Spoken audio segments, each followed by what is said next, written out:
Hi guys, গত পর্বে আমরা লিস্ট আইকন নিয়ে কাজ করেছিলাম। তো আজকের পর্বে আমরা অন্য একটি বিষয় নিয়ে আলোচনা করব।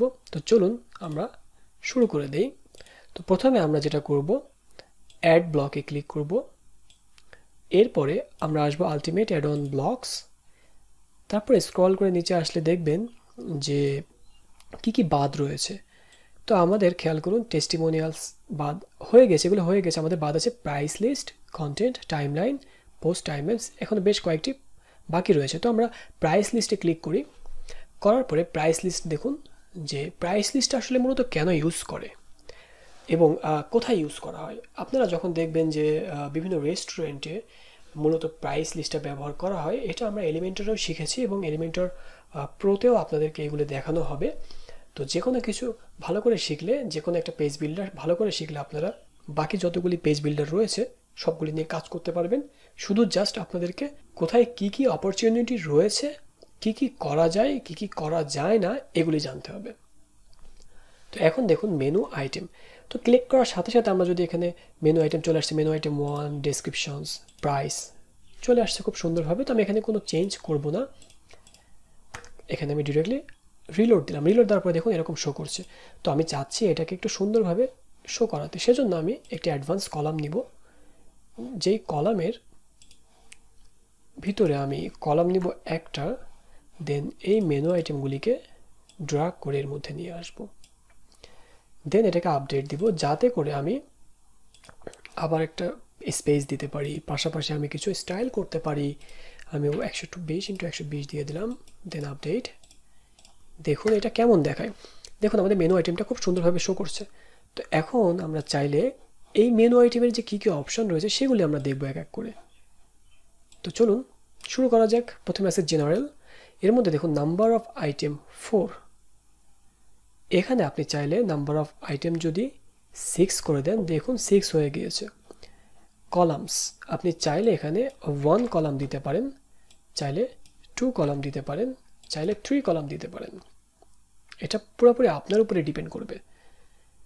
এখন আমরা কি আসছে দেখুন, ইমেজ।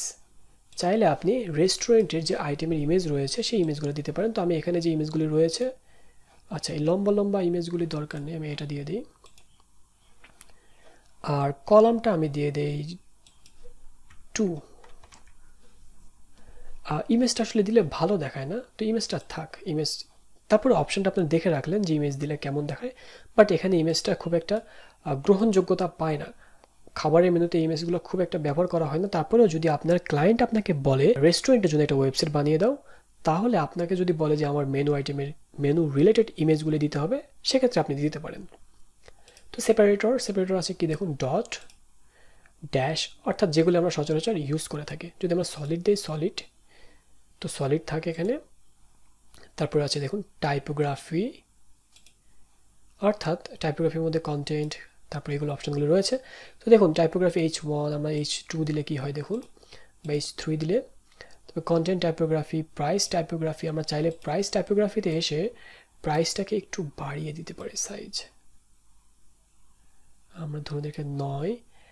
আর ডিফল্ট আমরা ফন্ট এটা দিয়ে দিই, ফন্ট ওয়েট একটু বাড়িয়ে দেই।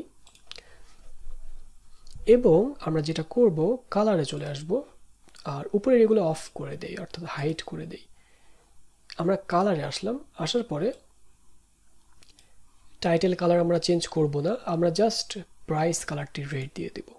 এরপর এটা আপডেট দিব। আপডেট দেওয়ার পরে দেখুন কেমন শো করে।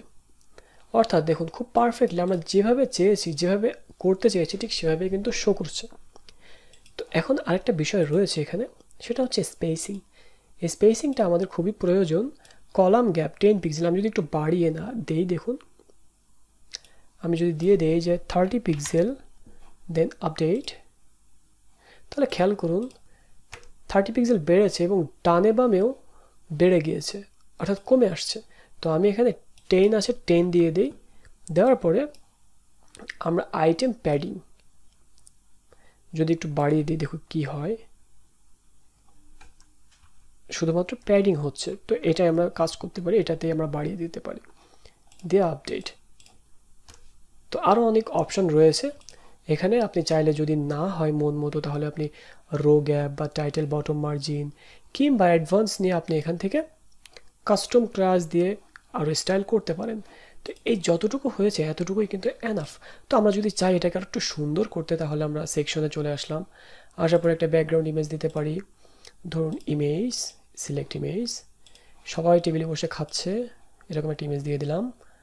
তারপরে আমি দিব একটু ডার্ক, দেন আমি এখানে দিব অপাসিটি,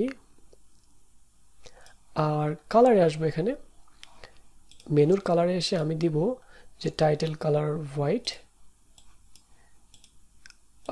হোয়াইট কালার দিয়ে দিই। আচ্ছা, হোয়াইট আমরা এই কালারটি আপাতত ইউজ করি।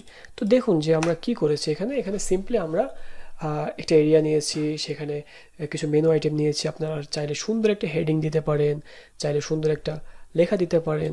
তো আমরা চাইলে এখানে একটা হেডিং দিতেই পারি।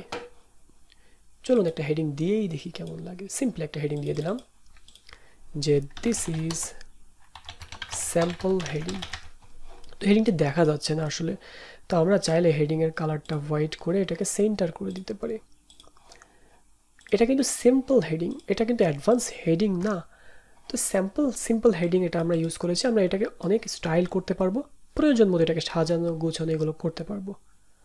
তো এই ভিডিওটা আমি এ পর্যন্ত রাখতে চাচ্ছি, যেহেতু আমরা সুন্দর ডিজাইন কীভাবে করতে হয় সেটা এখনও শেখাচ্ছি না আপনাদেরকে, বাট ইনশাল্লাহ ইন ফিউচারে আমরা আপনাদেরকে দেখাবো কীভাবে প্রফেশনালি আপনারা সুন্দর ডিজাইন তৈরি করবেন, ভালো ভালো ডিজাইন আপনারা ফলো করবেন, এবং যে কোনো থিমের ডিজাইন আপনারা কপি করতে পারবেন। তো সবাই ভালো থাকবেন, আল্লাহ হাফেজ।